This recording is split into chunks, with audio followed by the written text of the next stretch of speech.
बोला ये अपने की कहला कि हे सती सेवा बजावा अपने की सेवा बजैली जय में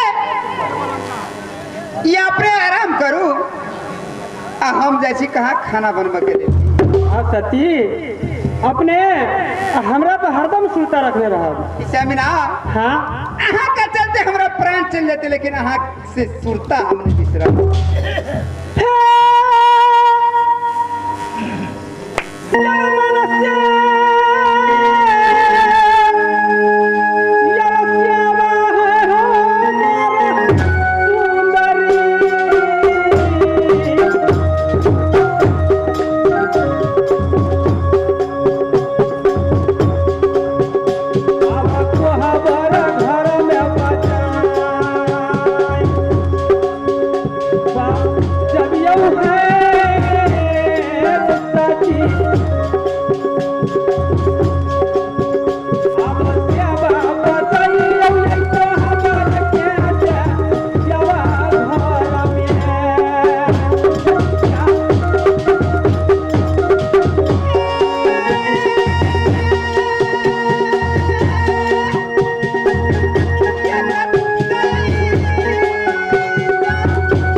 ये हमारा पैर दुखाइया हड्डी दुखाइया तरवा दुखाइया ये हमरा कुछ हमरा सेवा बजा दे तू खाना बनावा चल दिया ठीक है कुछ सेवा बजा के कुछ सब आराम करके खाना बनवा जाए तो हम की जाने गए से राजा रजवार के बेटा है हम तो कल बिटे हुआ है कोनो भीख मांगा है ये हम जो देख रहे तो वो कर तू काट के हमने शरीर में रख दिया दीदी को ये बकरी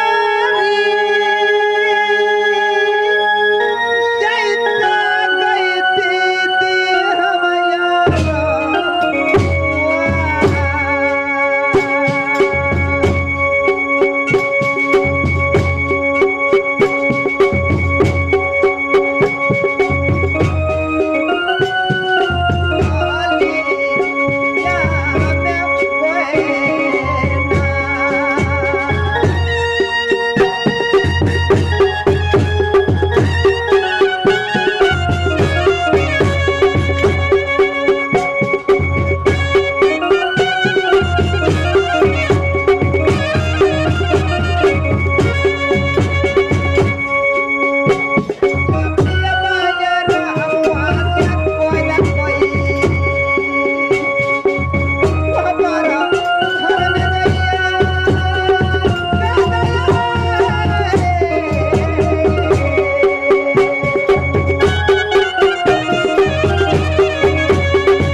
जा रहा थी घर कोहबर में रानी के और राजा के जमाई जे छत उनका सेवा बजाय अगर उनकर लड़की जे जान ले तो हम कहब बहाना करब कि यहाँ के बाबूजी यहाँ सबके सेवा संस्कार के लागे हमरा घर कोहबर में भेजल खिलका अब भागला में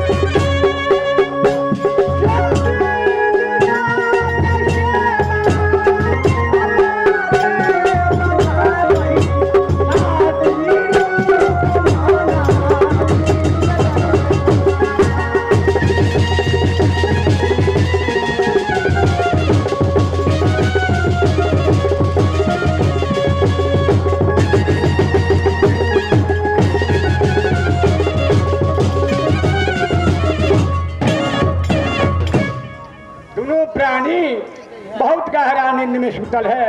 यह मौका है, एहन मौका सरिया का नहीं मिलत। उनका सेवा बजा का और उनका घर वाला के हम देख ली।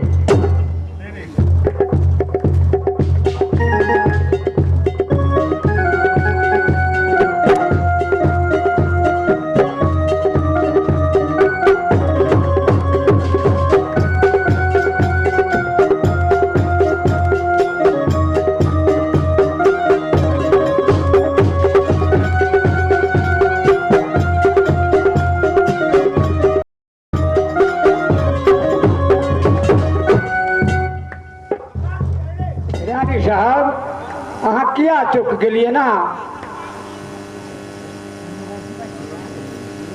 खबरदार, कोई अंदर से बाहर न जा सकते, बाहर से कोई अंदर नहीं जा सकते। पूरा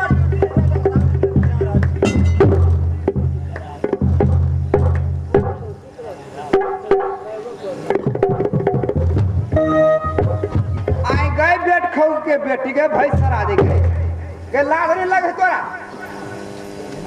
हमरा कथी के लाग लागत मिलकैन?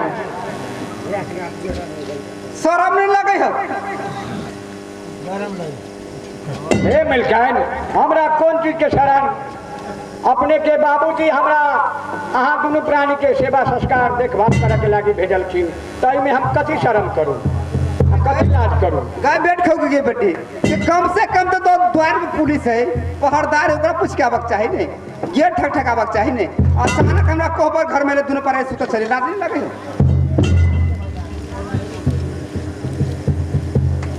ये तू कैला आइले आ की कारण से हमरा पहले बता। कान अहाँ के बाबूजी हमरा नौकरनी रखलखिन अपने सबके सेवा संस्कार करे के लागी, टहल टिपोरा करे के लागी, तै के लागी हम अपने सबके सेवा संस्कार करे के लागी। अच्छा हमरा बाबू के माया लगे नहीं तो से तोरा पहले कह चाहिए नहीं? ये मलकान ये जागू नींद के तोरू अहाँ के सेवा बदबे छी। बाप मदार के बाल बच्चा पर कत्तो नहीं माया है, संसारे में बाप मदार के बाल बच्चा पर माया है, तई लके ना हमरा भेज लगा नौकरनी बनाकर। से तो पहले कह देता नहीं अहाँ के मारती नहीं, हम अहाँ के गड़िए थी। ठीक है, मालूम के अहाँ के जानकारी नहीं कहने हैं बाबूजी, अहाँ के पिताजी नहीं जानकारी कहलक अहाँ के? ये हमरा जानकारी रहते तो हम तोरा मारबे करते, गड़िएबे करती है। हम तो कहे चलिए अहाँ के जानकारी कहने है तब हमरा भेजलखिन के अहाँ के घर को नहीं के दिया। ठीक है, बरबे सबर बाबूजी नौकरी रखलक तोरा, ये हमरा सेवा संस्कार के में बस तब ने हम पीवा के कारण में हम भूल जाए छी। आंगन घर बर्तन मैजर बाबूजी के खाना सब हम भूल जाए छी। ठीक है मिलकन, तो अहाँ के डिस्टर्ब के भगेल तो ठीक है, अपने दोनों प्राणी आराम करू, हम चल जाए छी। नहीं है गाई, अहाँ के कोनो जरूरी पड़ते तो हमरा खबर कर दे, बिना ऑर्डर से हम नहीं आए।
देखो बाबूजी के हम नौकरनी भेली तो हम नौकरनी भेली परिचय नहीं छलगा तो हमरा दू चार लात मारे देली तो हम कथी भजबे से छोट भजबे तो हमरा मिल कान बेटी के समय एक दिया हमने जन चलिया हम तो ये काले के भरल दसई में कोई डांस चले आयल हमरा ऊपर के घर में सामनेत के मारे के लागी चाहे हमरा मारे के लागी वही चलते हम तोरा 2 लात मार देली गड़िया देली वैसा हमरा तकलीफ नहीं है बुआ हम पिताजी के नौकरनी भेली तो के नौकरनी भेली तो हमरा बेटी समान छी तो मारे देली हमरा 2 लाख तक की भागले हमरा वही के लागे दुख नहीं तकलीफ ठीक से यहाँ सब आराम करू दुनू प्राणी हमर जरूरी पड़ते तो यहाँ खबर नहीं तो यह सुन ले हमर बात हाँ कहू ठीक है जते जब बाबूजी नौकरनी अपने के रख लेल के हाँ कि हमर बेटी सतवर्ती रूपमंती अछि जमाए हमर नया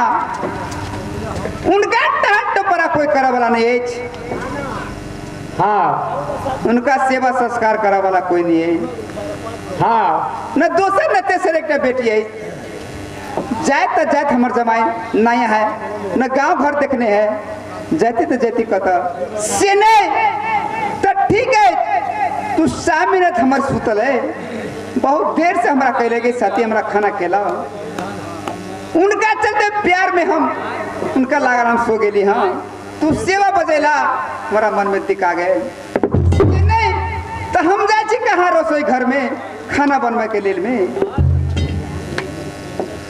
सोना या कटोरी में दूध धैन है सामिना जब पानी मांगा तो सोना के कटोरी में से दूध उतार के दूध ठीक है मिलकान अहाँ निफिकिर भजाओ अपने रसोई घर में जाइसी भोजन बनबे के लागी तो अपने अपना पति के चिंता छोड़ दू अच्छा हम जते सहयोग कर पड़ते तेते हम सहयोग कर देबे या भगला मैं जाय छी कहिया मारबू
शक्ति रूप मंत्री पति के छोड़ का खाना बनबे के लागी रसोई भवन में चल गई हमरा कह के गेल कि हमर स्वामी दूध मांग पानी मांगत तो पानी के बदला में दूध देव उनकर देखभाल करब।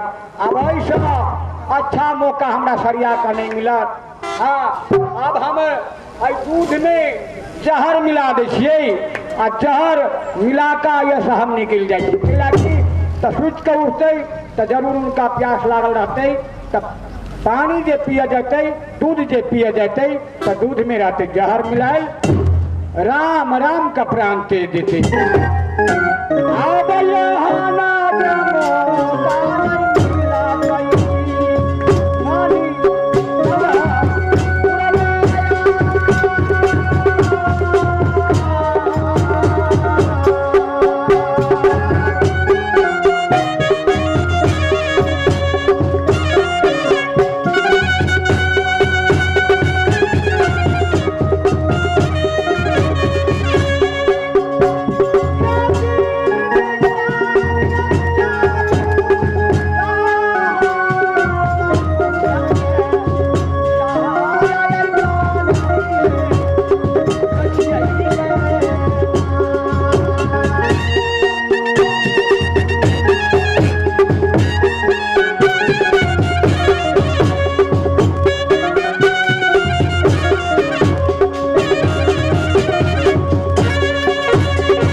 जादू सा दूध के जहर बना दे छी आ जहर बना के ये हम निकल जाए छी किया तो कहीं मर गेल रहते आ सती रुकमंती जे चले जाए देख ले तो मंगनी में हम पकड़ा जाए ऐसा दूध में हम जहर मिला दे छी अपनो हम निकल जाए छी।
छले लेकिन गलती करे छले कहीं जे नहीं दूध पीते तो मारल नहीं जाते आ राजा के तो हम वचन दे देने छिए से नहीं तो जाले नहीं मरते ताले हम ये से नहीं जेबै अगर जानो लेते तो हम कहबै यहाँ के सती घरवाली जे हमरा अहाँ के सेवा संस्कार करे के लागी भेजलक हम तब तक जाले नहीं जगते जाले दूध जहर के नहीं पीते ताले हम ये से नहीं जेबै। अब करे छी यार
हे परमात्मा दैया हाँ बुआ बोलू। ई बता तू डाइन से कि जोगिन से घर में बुआ हम नहीं डाइन छी नहीं जोगिन छी, हम मनुष्य छी। हम अहाँ के सेवा संस्कार के लागी अहाँ के सती पत्नी जैसे हमरा रखलक वो गेल का खाना बनबा के लागी जे हमर स्वामी जी पानी मांगत तो पानी के बदला में अहाँ दूध दे ते के लागी अहाँ के देखभाल करे के लागी हमरा अयर अखबार नहीं बना कर रख देलक अपने के पत्नी घर में सती जे भोजन बनबा के लागी गेल अपने के लागी। भगवान हमरा तो कुछ शंखा मारे की कोई जोगिन नहीं बुआ हम नहीं डाइन छी नहीं जोगिन छी।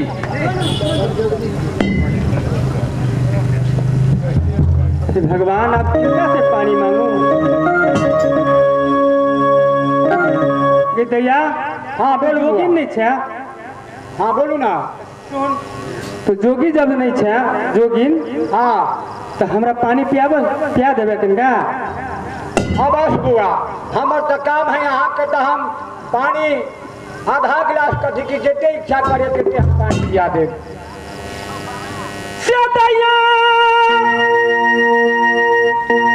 दुनिया में हो हम नमुआ गया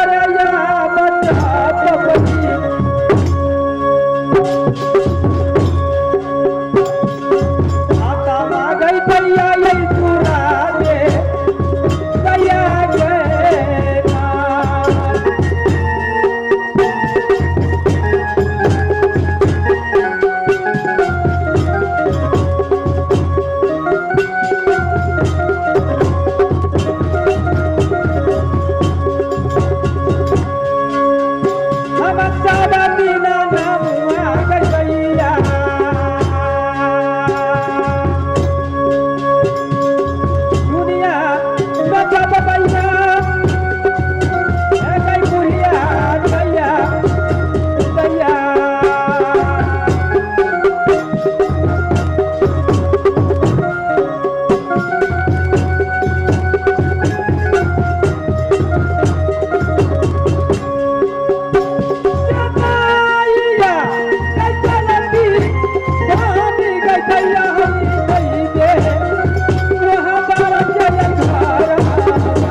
पानी कैला पियब अहाँ दूध पीऊ पानी के बदला में। हे दैया सब दिन तोरा हम नाम जपे या पानी के बदला में तो दूध दे लगा। हाँ खूब जप जा।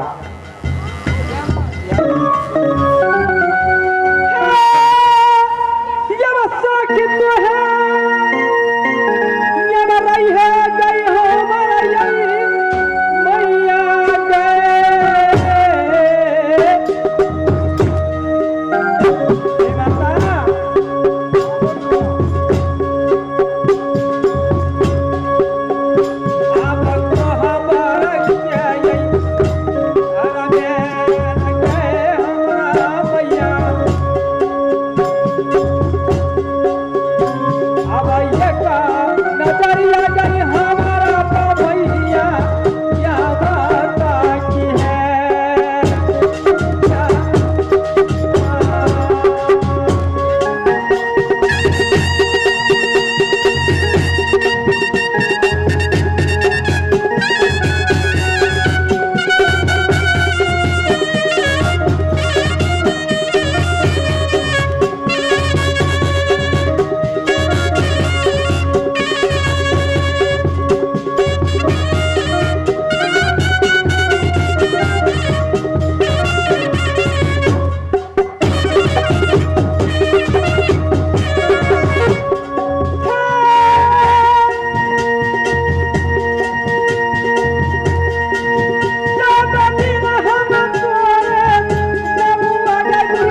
या मन घूम रहा है कि कहे पानी के बदला में दूध तोरा दे छियो से नहीं त्या कहीं बहुत दिन के पीने है भी नहीं ते द्वारा मन घूमे तो द्वारा